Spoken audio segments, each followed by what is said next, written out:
자, 반갑습니다. 신경진입니다. 자, 이제 우리가 JSP에 대해서 제가 설명을 강의를 좀 하려고 해요. 근데 제가 미리 좀 말씀을 드리고 싶은 게 하나 있는데요. 딴 게 아니라 이 JSP를 이제 여러분들이 적절히 좀 따라오시려고 하면 일단 자바라는 언어가 기본적으로 공부를 좀 하셔야 이해가 수월합니다. 그래서 저는 말씀드리지만 JSP부터 시작하지 않고요. 자바라는 언어를 전체 다를 볼 필요는 없지만은 그래도 컬렉션 프레임워크이라는 과정까지는 자바 부분을 여러분들이 어느 정도 이해를 하고 계셔야 이 수업을 진행함에 있어서 크게 어려움이 없습니다.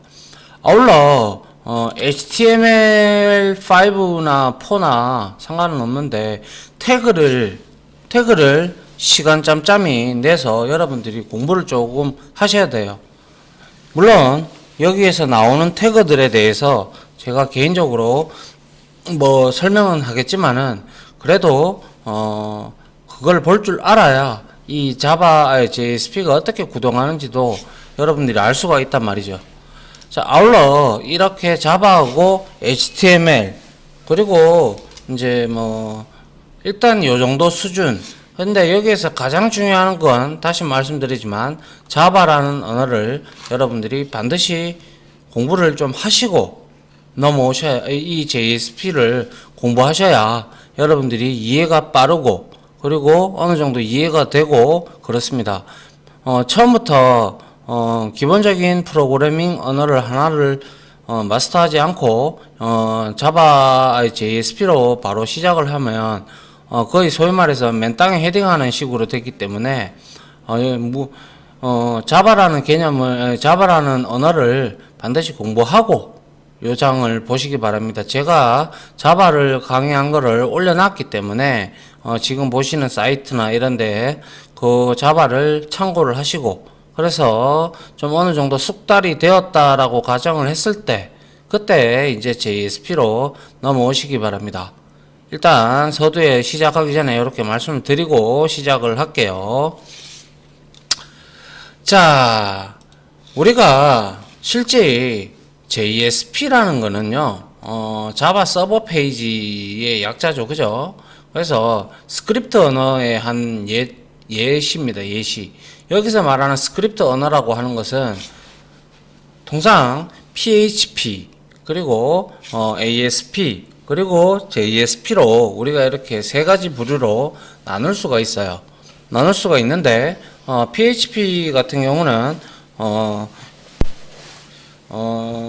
괜찮아요. 그 언어도. 괜찮고 한데, 일단은, 우리나라 자체가, 우리 대한민국 같은 경우는 지금 자바 기술을 쓰는 회사가 상당히 많아요.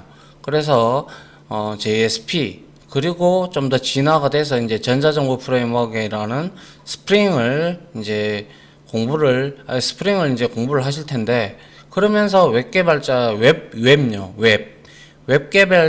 개발자로 이제 가시면 되는데, 거기에 이제 우리가 JSP를 좀 알고 가는 것과 전혀 모르고 가는 것과는, 천차만별이 되겠죠. 그죠? 그래서 뭐 PHP라든지 ASP 이런 거 많이 썼었는데 이전에 보안이나 뭐 여러 가지 측면에서 JSP가 좀 많이 우수한 편에 들어갑니다. 그래서 이제 우리나라에서는 일단 JSP를 많이 쓰고 있어요. 쓰고 있으니까 여러분들도 그에 발맞춰 가지고 JSP를 쓰면 되겠다라고 생각을 하시면 되고요. 실제 일자리들을 이제 구하다 보시면 거의 PHP를 이제 구인하는 기업보다는 JSP를 구인하는 회사가 훨씬 더 많긴 많아요. 실제 제가 현직 지금 직업훈련학교 교사인데 찾아보니까 동향이 다 그렇습니다. 그러니까 그렇게 아시고 이제 JSP에 대해서 조금 공부를 하도록 합시다. 자, 한번 다음 장 한번 볼게요. 자, 웹과 JSP 프로그래밍을 이해하기라고 돼 있어요. 그죠?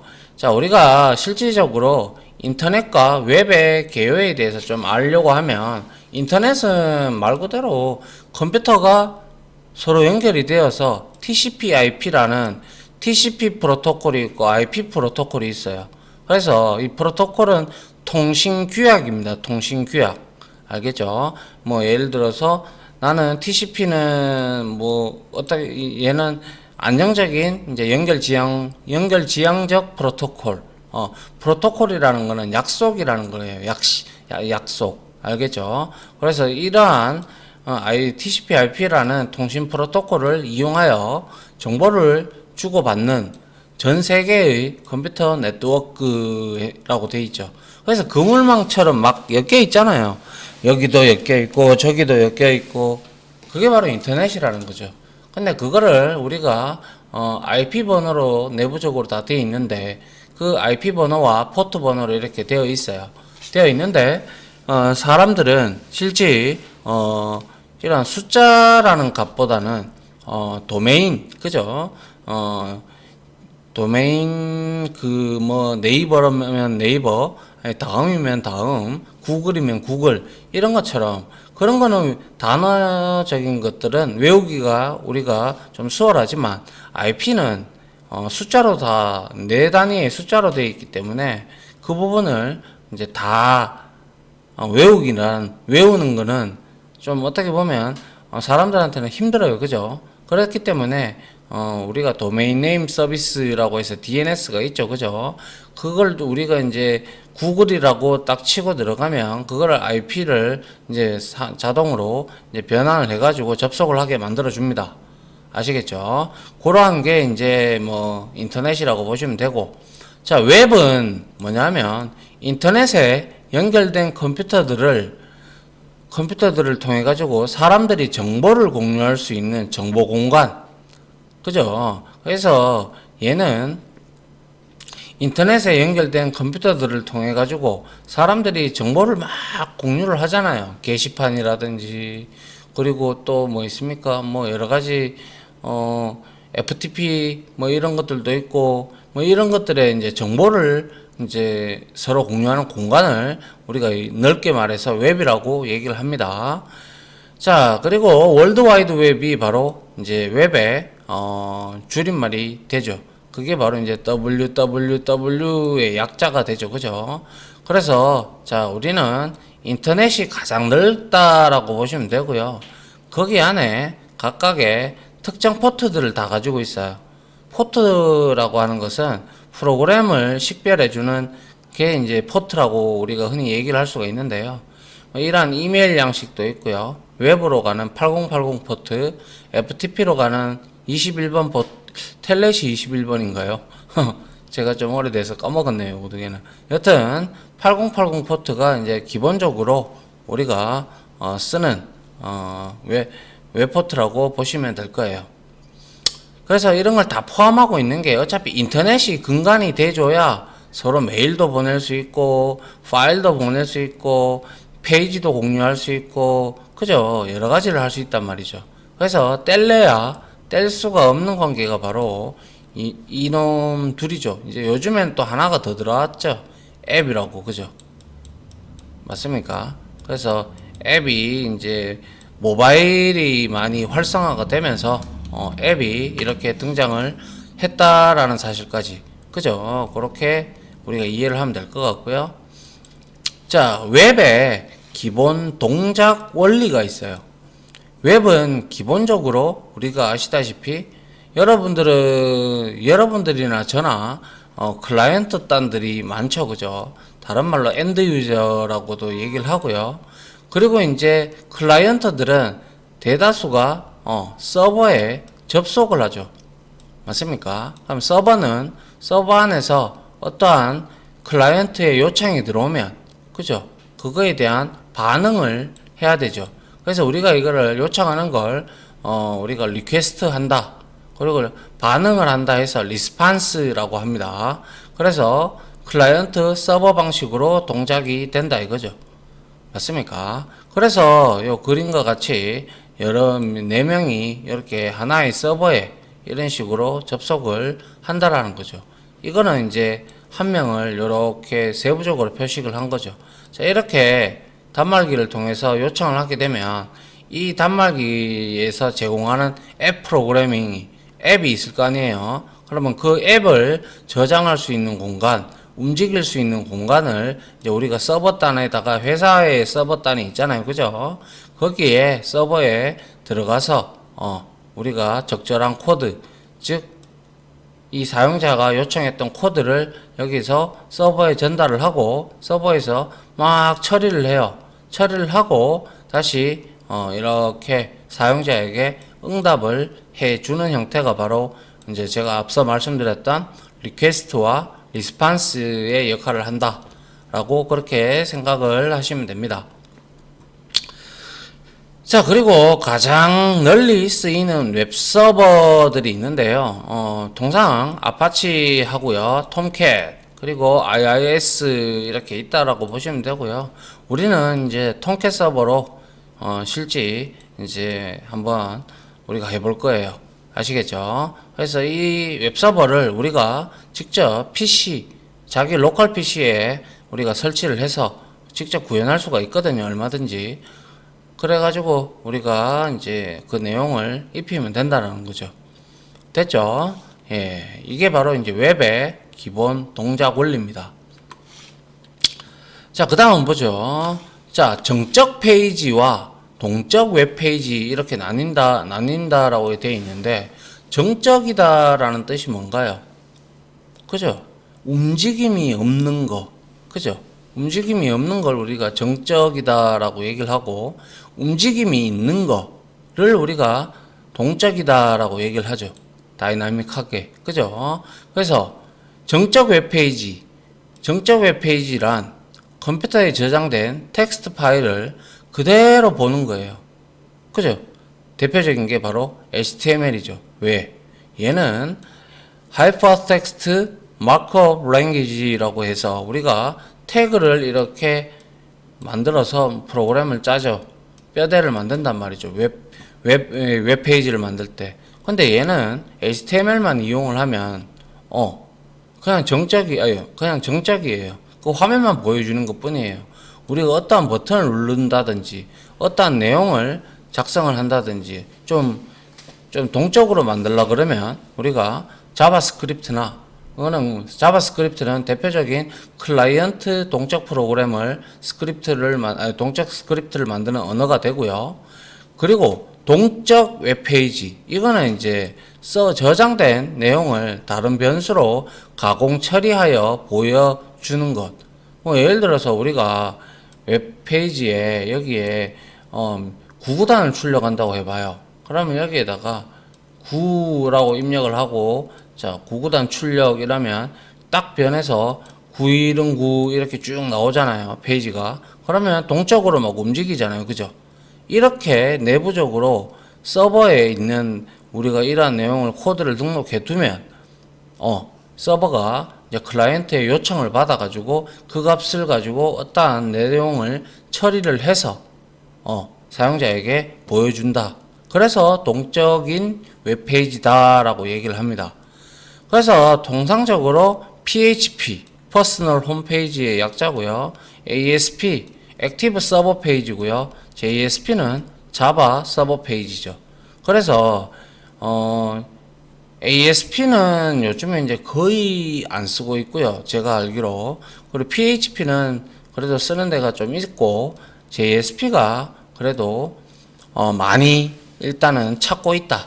그렇게 여러분들이 이해를 하시면 됩니다. 이거는 어디까지나 서버단에서 움직이는 스크립트 언어라고 생각을 하시면 됩니다. 알겠죠?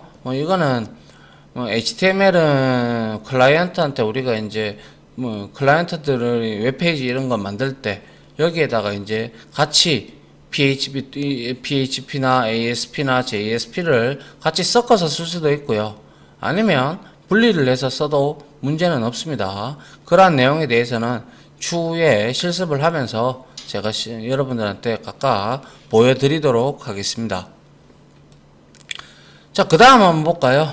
그 다음에 정적 웹페이지의 동작 방식이라고 되어 있어요. 정적이에요. 움직이지 않는 파일.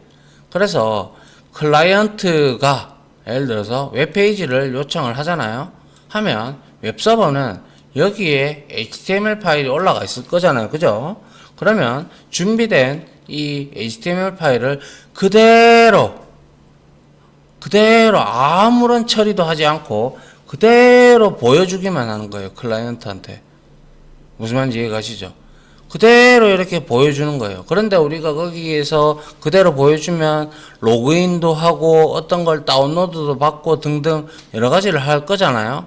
이제 그런 것들은 이제 우리가 또 요청을 하면 이제 PHP나 뭐 JSP나 이러한 우리가 있는 내용을 우리가 서버가 처리를 해서 보여준다라는 거죠. 일단 정적인 페이지는 어떠한 페이지를 접속을 했을 때 우리가 그냥 이렇게 이미 준비된 HTML 문서를 그대로 전달하는 거, 움직임이 없는 거, 그게 바로 정적 페이지의 웹페이지의 동작 방식이 되는 거예요. 알겠죠? 자, 그에 반해서 동적 웹페이지의 동작 방식은 클라이언트가 웹페이지한테 웹페이지를 요청을 하는데 웹서버가 요청을 분석하여 처리를 해요. 그래서 결과를 HTML 문서로 생성을 합니다. 무슨 말인지 아시겠죠? 생성을 해서 얘가 요청에 맞게 정제된, 그죠? 웹서버가 이렇게 분석해서 처리했잖아요. 그죠? 그러면 그 결과를 HTML 문서로 만들어서 이제 이거를 이제 이 클라이언트, 엔드 유저가 이제 요청했던 그 내용의 웹페이지를 적절히 처리를 해서 분석을 해서 보여주는 그러한 형태가 바로 동적 웹페이지의 동작 방식이라고 여러분들은 이해를 하시면 됩니다. 그대로 보여주는 게 아니죠. 무언가 요청이 있으니까 그거에 대해서 값을 받아온다든지 아니면 뭐 어떠한 리퀘스트가 들어오느냐에 따라서 우리가 그에 맞춰서 분석을 해서 막 서버가 막 저기에 뭐 여러 가지 내용을 이렇게 적어 놓은 것을 이렇게 대입을 해서 막 프로그램 실행이 돼서 그 결과를 HTML로 이제 문서로 이렇게 전달하게 되는 거죠. 이해가 됩니까? 조금 어려울 수도 있는데 우리가 실습을 하다 보면 쉽게 이해할 수 있을 거라고 생각합니다. 그러니까 너무 여러분들이 이게 무슨 말인가 이렇게 생각할 필요는 없습니다. 자, 됐죠? 동적 웹페이지하고 정적 웹페이지의 차이점과 그리고 동작 원리까지 우리가 한번 살펴봤죠. 자, 웹 프로그래밍과 JSP 이렇게 되어 있는데, 자, 웹 프로그래밍 언어, 클라이언트 측 실행 언어와 서버 측 실행 언어로 구분이 된다, 그죠? 그래서 자바를 기반으로 하는 JSP는 서버 측 웹 프로그래밍 언어 중에 하나입니다. 그래서 제가 서두에 여러분들한테 말씀을 드렸을 때 자바라는 언어를 좀 공부를 하시고 이거를 이제 JSP를 들어오셔야 조금 쉽게 그리고 좀 이해가 좀 됩니다. 아시겠죠? 그래서 요거 좀 부탁드릴게요. 자, 그 다음에 JSP의 특징. JSP는 서블릿 기술의 확장이다 이렇게 되어 있는데, 이 JSP는 결과론적으로 자바 파일로 구동이 되고 그거를 우리가 클래스 파일로 만들어 가지고 나중에는 이제 JSP 파일로 돌려주거든요. 지금은 무슨 말인지 이해를 안 하셔도 됩니다. 못 하셔도 돼요. 아무튼 이 서블릿 기술의 확장입니다. 아시겠죠? 그래서 이 서블릿 파일은 자바 파일로 되어 있습니다. 자, 그리고 JSP는 유지 관리가 용이하다. 이거는 어디까지나 자바의 디자인 패턴을 가지고 우리가 만들어주면 유지 관리가 용이하게 됩니다.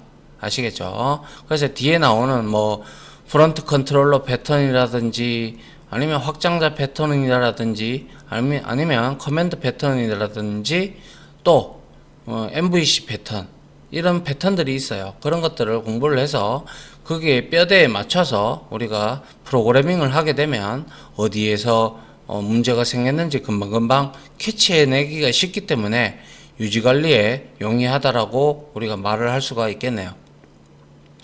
아울러 JSP는 빠른 개발이 가능하다라고 하는 거. 이게 왜 가능하냐면 웹페이지 만들 때 디자인 부분을 이제 디자이너들이 하고, 그리고 백엔드에서 움직이는 내용들은 백엔드를 만지는 사람들, 즉 자바 프로그램을 만지는 사람들이 이제 담당을 하게 되면 서로 빠른 협업을 해서 빠른 개발이 가능하겠죠. 자, 그리고 JSP로 개발을 하면 코드 길이를 줄일 수 있습니다. 이렇게 되어 있는데 이거는 솔직히 큰 의미는 없고요. 얼마만큼 조건을 잘 주느냐, 얼마만큼 뭐라고 할까요? 적절한 프로그래밍을 하느냐에 따라서 내용이 좀 많이 달라질 수가 있죠. 그거는 우리가 뒤에 가면서 차차 살펴보면 될 겁니다. 이게 뭐 크게 보면 JSP의 특징이라고 볼 수가 있겠네요. 그죠? 자, 그 다음 볼까요? JSP 페이지의 처리 과정이에요. 자, 예를 들어서 우리가 hello.jsp라고 엔드 유저가 딱 요청을 했어요. 요청을 하게 되면 JSP 컨테이너라고 있어요. 이거 뒤에 가면 우리가 이제 볼 텐데 JS 페이지, 즉 hello.jsp가 들어오게 되면 이게 제가 말씀드렸다시피 hello_jsp.java 파일로 서블리 프로그램으로 번역이 된다라고 말씀을 드렸어요. 그죠? 그 다음에 이제 이거를 우리가 이게 지금 자바 파일이잖아요. 그죠? 자바 파일은 컴파일을 하게 되면 클래스 확장자를 지니고 있어요. 그래서 클래스 파일로 이렇게 만들고, 이렇게 된 내용들을 이제 우리가 JSP가 서블릿 실행응답 해서 이제 넘어오는 거 있잖아요. 그것을 이제 가공된 HTML 문서로 이제 이렇게 웹브라우저 이제 엔드 유저한테 돌려주는 그러한 형태가 됩니다. 아시겠죠? 요게 이제 JSP 페이지로 이제 들어왔을 때 처리 과정이 이렇게 흘러간다라는 거 이해 가시나요? 요렇게 움직입니다. 이거는 어디까지나 자바를 공부하신 분들은 충분히 이해하실 수 있는 내용이죠. 자, 이렇게 JSP 페이지가 움직이고요. 그 다음에 우리가 이제 JSP의 라이프 사이클을 보게 되면, 자, 보시면 엔드 유저 단에서 hello JSP가 들어오게 되면 컴포넌트, 우리가 여기 앞에 있는 컨테이너 있죠. 컨테이너에 의해서 먼저 번역이 이루어지고요. 그러면 이제 자바 파일로 만들어집니다. 그러면 이 자바 파일이 이제 서블리 파일이라고 했잖아요. 얘가 이제 컴파일이 되면서 클래스 파일을 만듭니다. 자, 그리고 나서 로딩 및 초기화가 이루어져요. JSP init이라고 초기화를 합니다. 그 다음에 이제 실행을 하게 되죠. JSP 서비스 이렇게 실행이 되고, 그 다음에 이제 응답을 해주면서 서비스 이 메서드가 호출이 되면서 응답을 해주면서 비로소 JSP destroy라는 메서드가 실행이 되면서 얘가 소멸이 됩니다. 이게 바로 이제 JSP의 라이프 사이클 주기라고 보시면 될 것 같습니다. 아시겠죠? 자, 일단 번역, 그 다음에 컴파일을 해서 클래스 파일로 만들고, 그 다음에 로딩 및 초기화를 이제 init 메서드에서 하고, 그리고 이제 요청이 들어오면 실행이 돼서 서비스를 이제 응답을 해주고, 리스판스를 해주고, 그 다음에 JSP destroy 해서 소멸을 하게 되죠. 이게 바로 JSP 생명 주기가 되겠습니다. 됐죠? 예. 자, 이제 우리가 JSP 개발 환경을 구축을 해야 되는 부분을 해야 되는데요. 일단 제가 여기서 요 세 개만 먼저 설명을 드리고, 여기서 이제 시간이 좀 된 관계로 하나 내용을 끊고요. 그 다음에 이제 여기 설치하는 방법이 좀 있습니다. 단계가 있기 때문에 그걸 하나하나 설명을 드리고 같이 개발 환경을 구성하도록 하죠. 자, 먼저 JSP 개발 환경 도구에는 크게 세 가지가 이렇게 존재하는데요. 결과론적으로 나중에 추가적으로 어떠한 우리가 데이터를 저장을 하기 위해서는 데이터베이스도 추가가 될 겁니다. MySQL을 사용을 해서 DB를 연동을 해가지고 데이터를 주고받는 웹 프로그램을 개발하는 게 주 목적이기 때문에 그렇죠. 그래서 일단은 요거는 놔두고요. JSP의 개발 환경 툴을 우리가 이제 만들어주는 대표적인 게 바로 첫 번째, 자바 파일을 이게 바로 자바 디벨로프먼트 킷의 약자로 자바 개발 도구입니다. 이거는 오라클에서 제공을 해줍니다. 그래서 다운받아서 우리가 설치를 하고 환경 변수를 등록을 해줘야 되는 그러한 내용을 할 수가 있죠.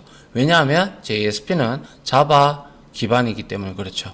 그 다음에 이제 우리가 JSP라든지 이런 서블릿 파일들을 이제 구동을 시키는 그러한 서버가 바로 이제 톰캣 서버를 이용한다고 말씀을 드렸고요. 그리고 이제 이렇게 이제 서버와 이렇게 디벨로프먼트 키트 이제 JDK를 설치를 하게 되면 우리는 비로소 통합 개발 환경을 제공해주는 이클립스라는 툴이 있습니다. 얘는 이제 자바를 개발할 수도 있고 JSP도 만들 수가 있고 HTML도 만들 수 있고 여러 가지 플랫폼을 제공을 해주기 때문에 우리는 여기 이 이클립스를 통합 환경으로 이용을 하면 아주 적절하게 이용을 할 수가 있으니까 걱정을 요걸로 이제 우리가 사용을 하면 됩니다. 물론 우리가 이게 나중에 이제 SE 버전이 아니라 EE 버전으로 우리가 설치를 해야 되거든요. 자, 여튼 자바 개발 환경 JDK, JSP는 HTML 코드 내에서 자바 코드로 작성하기 때문에 자바 개발 도구인 JDK가 반드시 설치가 되어 있어야 됩니다. 아시겠죠? 그리고 웹서버, 톰캣, 웹 프로그래밍 언어로 작성된 웹페이지가 실행되어 웹브라우저에 띄워주기 위해서는 그거를 해석해주는, 그죠? 해석해주기 위해서 웹 컨테이너를 설치를 해야 되죠. 맞습니까? 그래서 이게 바로 JSP 웹 컨테이너로 자주 사용되는 것 중에서 가장 유명한 것이 바로 톰캣입니다. 톰캣은 왜 유명하냐면 오픈소스예요. 그래서 프로젝트로서 무료로 누구나 사용을 할 수 있기 때문에 많이 사용이 된다라는 걸로 알고 계시면 될 것 같고요. 그리고 통합 개발 환경 이클립스는 JSP 코드를 작성하고 난 다음에 우리가 이거를 컴파일, 번역, 그리고 이제 클래스 파일로 만들고 막 해야 되잖아요. 그죠? 그런 것들을 이제 오류를 검사를 하고 실행 결과를 확인할 수 있는 통합 개발 환경, 즉 IDE로 우리가 개발자에게 가장 인기 있는 이클립스를 선택하여 설치를 할 겁니다. 자바를 하신 분이라면 충분히 이클립스를 설치를 하셔서 JDK도 설치를 하셔가지고 개발을 하셨을 거라고 저는 개인적으로 생각을 합니다. 맞죠? 자, 이렇게 우리가 세 개를 설치를 하고 그리고 난 다음에 테스트를 하면서 점 하나하나 계속 JSP에 대한 문법, 그리고 사용하는 방법, 그리고 움직이는 원리, 이런 것들에 대해서 쭉 우리가 이어서 나가도록 할 겁니다. 자, 아시겠죠? 자, 그래서 다음 장에서 제가 이론적으로 설치하는 내용들을 쭉 한번 설명을 다시 한번 드리고 세 번째 장에서 우리가 이제 비로소 이제 설치된 개발 환경에서 우리가 웹페이지를 구동을 시키는 테스트를 해보는 그러한 작업까지 한번 진행을 해보도록 하겠습니다. 자, 아무튼 지금까지 강의 들어주신다고 고생하셨고요. 저는 바로 이어서 다음 강의를 진행하도록 할게요. 자, 다들 강의 들어주신다고 수고하셨고요. 저는 아니죠. 수고하셨습니다. 감사합니다.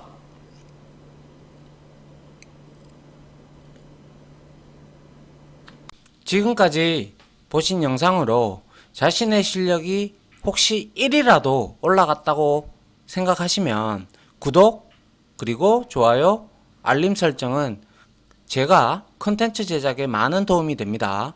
감사합니다.